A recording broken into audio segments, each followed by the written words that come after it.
some of the worst advice that recruiters have ever seen, been given, heard. If the candidate's not getting back to you at all, just call them 3 times back to back, and then immediately after that, text them, call me, it's important, to almost make it sound like there's an emergency, just so that they would call you back. And if you want to get really creative with the voicemails, just pretend like the voicemail cuts off right in the middle to create that intrigue. Do not answer the phone. Always give the impression that you're so busy you cannot answer the phone. Initiating becoming a hiring machine sequence in 3, 2, 1.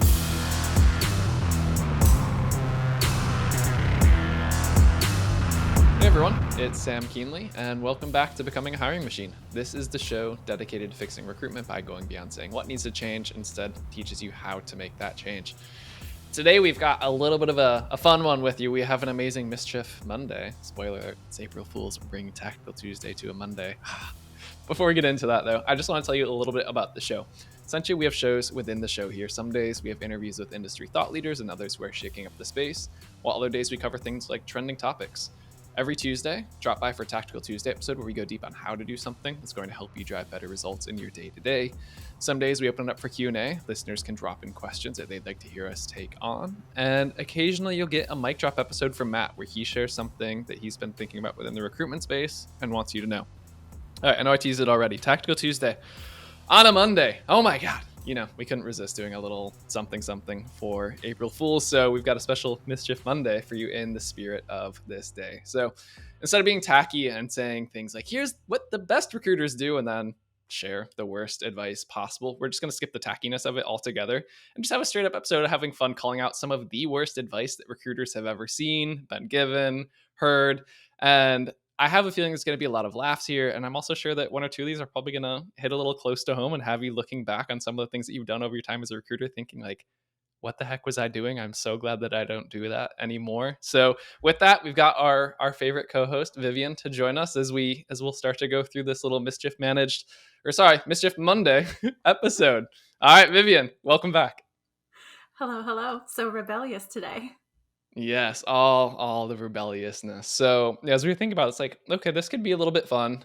Let's not be completely tacky, but there is a lot of not so good advice out there. And then there's just some straight up cringe, bad, like do not do this advice as well out there. So figure we could go through some of these. As we said, like there's going to be laughs. Then there's going to be some things that, you know, some people are like, ooh, actually I'm hitting a little too close to that. Maybe I want to change it up. So let's just go some back and forth and rattle off some of the different ones that we've seen, heard, or had come our way. Sounds good. The first really bad one that I heard that I got back in my recruiting days was, if the candidate's not getting back to you at all, just call them 3 times back to back, and then immediately after that, text them, call me, it's important, to almost make it sound like there's an emergency, just so that they would call you back.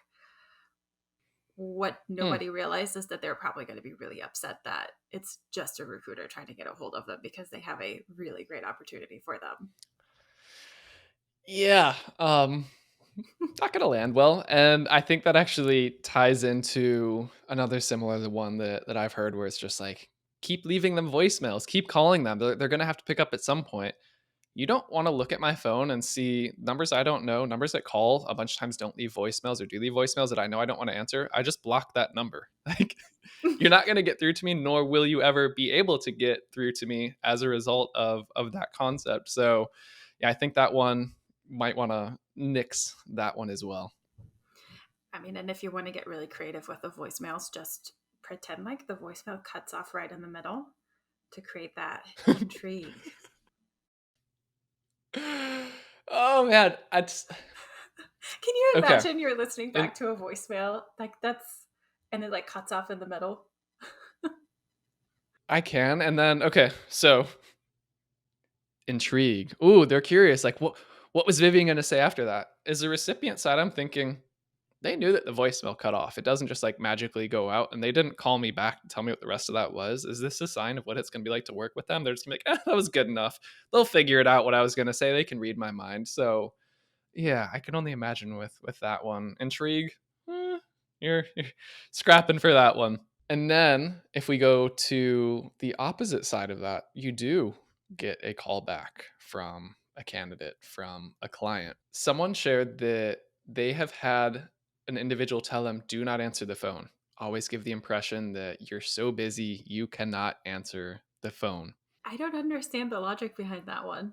I'm kind of with you. Like, what, where's that going? It's like, yeah, you're busy, but what are you holding them off for when you were clearly trying to get in touch with them earlier and you couldn't? So yeah, that was an interesting one where I don't know. I mean, maybe if you're, I can't even think of an instance where that does make sense. So I don't have a good example to give there. It does if they're huge fans of phone tag. I hear it's Oh a great yeah, game. that is. That takes me back to the days when you had to watch your minutes with your cell phone provider. Or the house phone where it was like, Ma, get off the line. Oh yeah, or Loki listening in on the conversation, trying to get some juicy gossip And then going you for hear it. that sneeze. Mm-hmm. Oh yes. All right. What's another?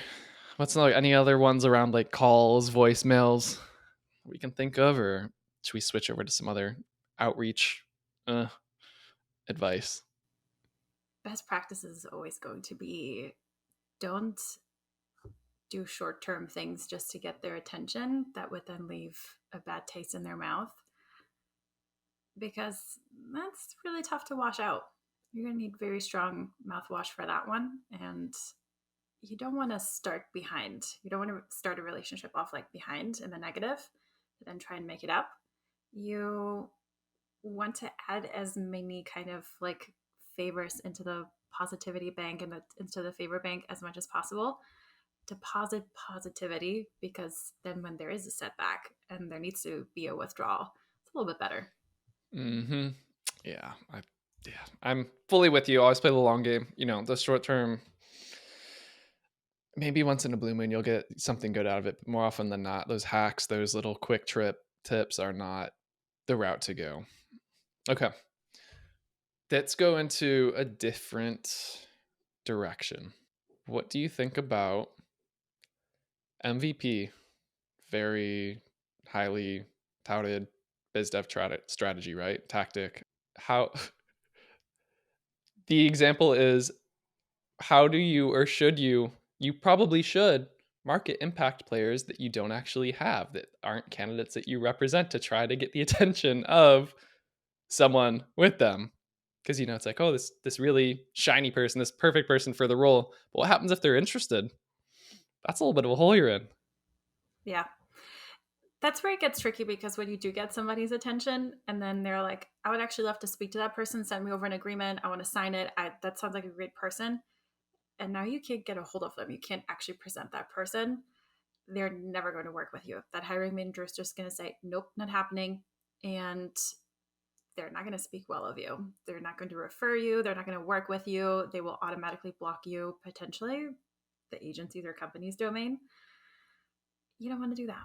Yeah. That's not a good look. Now, if it does happen where you have an impact player and you send them over, and then immediately after, like even a day or two later, you find out that that candidate is no longer available or interested for one reason or another, send a follow-up email and say, actually, this candidate just got placed. If you're interested, I'm so sorry, but I'm more than happy to chat with you and find someone similar with similar experiences. That follow-up email sharing that that candidate is no longer available is actually going to put a little bit of like goodness into like the favor bank, because now you're honestly getting back to them and saying, hey, I don't know if you even read this email, I don't know if you saw this, but in case you did and you just haven't had a chance to get around, sorry, that person is no longer available. And then don't use this to say this is why you should be working with me ASAP or something like that. Just be genuine and honest, keep it short and simple. Just say, actually, that person's not there available anymore, but if you want to find help, if you want help finding someone similar, just let me know. I'm happy to work with you. And just leave it at that. Just keep it simple. That's the mystery that you want to have, not the half Positive intrigue. voicemail. Yeah. Too positive intrigue. Positive intrigue. Yes, I like that one. Okay. Next one is, so on the same kind of note of talking about different people you could be marketing or anything. There was advice given that you shouldn't be talking to any candidates, anyone that you don't have a position that you're actively working that you can submit them in. So basically, don't build a pipeline of candidates. Always start from scratch. don't have anything going on for you. If you've been listening to our podcast for a little bit, I think you know our stance here, but I'll let you speak to this one, Vivien. I don't know where to begin with this one. That there's so many bad things with that because number one, maybe this is like your game changer. You don't know if this candidate is reaching out because they know someone, maybe they have a friend that might be interested and is qualified, and you're missing out on that. Maybe they haven't gotten around to updating their LinkedIn profile and they're exactly what you're looking for. They just haven't done anything on LinkedIn. Maybe this is somebody who is not interested in the position, but are looking for a recruiter, so they would actually like to chat with you. I don't know why you would decline a conversation because at the very least, you're getting to know the headspace of the market, of the candidates, of the hiring managers, what they're looking for. I don't know what negative comes from having a conversation with someone, Not much. like except for 10 minutes of your time, which is a Mm-hmm. nice break from like the repetitive, keep calling the same person, never answer from somebody else. Mm-hmm. Just, you know, Everything else we mix get it up, to. mix it up a little. Be a daredevil. Answer a call from someone you're not actively recruiting for. It's crazy, and see what happens in the long term. Dun, dun, dun. All right, so those have been kind of like, beginning stages. There have been some very interesting tips, to put it lightly, and like once you get past like interview, offer, that stage. What are some of your favorites here? Don't interview prep because you're manipulating the process. So I can see where maybe some recruiters with less integrity try to coach candidates on what exactly to say to land the job and get the offer. And yes, that is bad. Don't do that. However, giving them insights into this is what they're looking for, coaching them how to best articulate their accomplishments in a way that suits that position, not telling them verbatim, say exactly this, but giving them the resources and tools to say, hey, use the STAR method, pick your 3 accomplishments that you think would be best based on my understanding. Those are the top 3 things that they're really looking for. Think about those. Do you have any related experience or accomplishments that you can share? Use the STAR method. That's different. You're giving them resources to be successful, which is only good for you. You are then sending them quality candidates that are able to articulate their experience well so that the hiring managers can make a good decision. And the better your candidates interview, the less rounds of interviews they need. Because if they hit the nail on the head right from the get go, it's a no brainer. And then hiring managers will know you send quality candidates and they can make a decision quicker, and they don't need all of these shenanigans of like 9-round interviews over 6 months. I thought 9-round interviews are such a good way to get to know the person's personality, though. You don't want Oh, to do the long. and like a free project, like a presentation and whole case study. Well, only if it's the first round of the interview. You have to do it very early up front. You can't wait until the last round to do that. Yeah. And some personality Okay. assessments sprinkled throughout. Perfect. Love it. Next one, pay. A couple of these are kind of in similar realms where it's, you've got the hiring managers like, well, this person wants a job, don't they? And they then go on to refuse to negotiate any type of salary whatsoever. Or they tell you as the recruiter, just get the candidate to accept the offer. Like, just do what you do. This is your job and everything else. So I mean, what's this telling you about that organization? I mean, do you want to work with them? I mean, I get it. It's a placement. It's like billings. It's commission. All that kind of stuff. But are they going to come back and fire them and say they were inadequate, and then you have to fulfill the guarantee and spend time and resources on finding a replacement in a very short notice and deal with someone who's incredibly difficult that doesn't want to try and meet you halfway? And the candidates that you have sent there and they're going to accept, do you want them to work there? Do you want them to have a good experience? Do you want them to refer you to their friends? Maybe if they're in a position to hire one day, whether that's at your client's company or maybe somewhere else, do you want to come to mind as the go-to recruiter, or the go-to recruiter to avoid. So kind of what we talked about a little bit earlier, don't sacrifice short-term wins at the expense of long-term wins and a good reputation, good personal brand, and being easy to work with. I don't understand why people would want to pressure someone into a situation. I mean, I thought that in the US, especially, that it's at will employment. That does not sound very much at will. No, it's inflexible too. It's like that gives you a signal of, okay, well, if this is how Ooh, I love getting discussions are coerced. handled within the company. Yeah. Yeah. All right. This next one, we did an episode recently on it, but I know this one you have very strong feelings about. The salaries one, Yeah. life costs money. Why is this even a conversation? Why? I mean, I just be upfront about the salary. And if the person fits into that, awesome. And then negotiating will be easier. But like trying to say, let's pay you less because we have really awesome benefits and we have unlimited PTO, but there's so much going on you can never actually leave. Like that's not going to work. Like the only time that like benefits might be a contributing factor is, for example, if the company actually pays like 100% of the benefits, there's nothing that falls on the employee. That means their take home is better. And then a slightly lower salary would offset having to contribute to benefits. In that case, yes.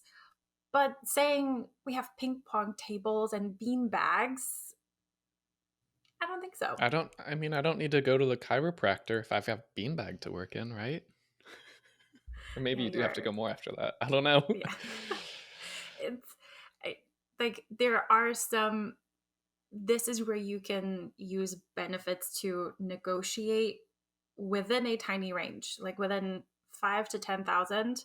This is where benefits can say, okay, I can't give you this much, I can give you 10,000 less, but we cover 100% of your benefits, nothing comes out of your pocket. So literally what we pay you after federal and state taxes, that that's all it is. Nothing else comes out of your paycheck. That's different.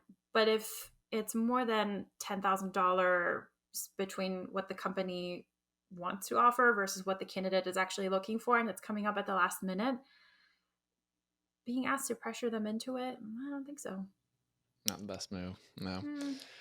And then that gets us to possibly one of the worst of the worst. And our last one is just let the client, sorry, let the candidate down gently. Just blame it on the client. They're not going to know. This is a tough one because it's easy to do that because you're that middleman. So it's not you, it is them. And a lot of times it is going to be something going on with a company where they're so busy they can't get back to you in time. And so there's like a huge lag with feedback and next steps and things like that. So it's easy to throw them under the bus and kind of say, oh, it's all on the client. But it's a fine line to say, you know what, they're really interested in you. They are just insanely busy and they really want to prioritize you and give you the time that you deserve for the interview and not just kind of squeeze you in between like busy things. So when you phrase it like that, yes. But if you say, nope, they're just not responsive, they're not getting back to me, I haven't heard from them, that's not really enticing to then work there. So like if they're not responding to a recruiter where they have a very urgent role they need to fill, how is internal communication going to go in that case? So, yeah. How urgent is it really? Or how well are they communicating internally? Yeah. How, like, they say it's urgent, but they're not prioritizing it. Like something's off. So Yeah. Yeah. You're looking at an organization, I bet that's got daily fire drills. Be prepared.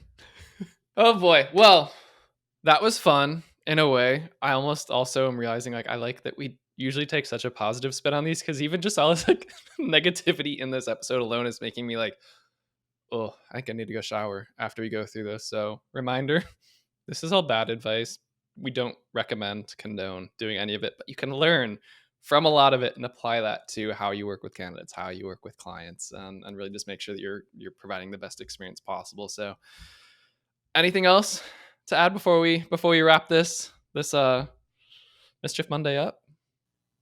I think we've managed the mischief pretty well. And for anyone who's watched Harry Potter, that was an Easter egg reference to Mischief Managed. Love it. All right, Vivien, thank you as always for joining. That was a fun one. Hopefully this gets people thinking and really just evaluating everything that they're doing as part of their recruiting efforts. So Becoming a Hiring Machine is a production of Loxo. If you like this episode and you're not sure where to go next, we've got a link to a similar one in the show notes of your favorite podcast streaming platform, as well as on our website, loxo.co/podcast. Full video episodes are available on YouTube as well as on our website. So you can see the beautiful Gizmo who's been in the background of this one. He is notorious for being mischievous himself. So it was very fitting that he joined us on this one. And if you ever have questions, you're looking for advice, send us an email, podcast@loxo.co. All right, everyone, that's a show. That was a Mischief Monday / Tactical Tuesday. Till next time. Bye, y'all. Mischief managed.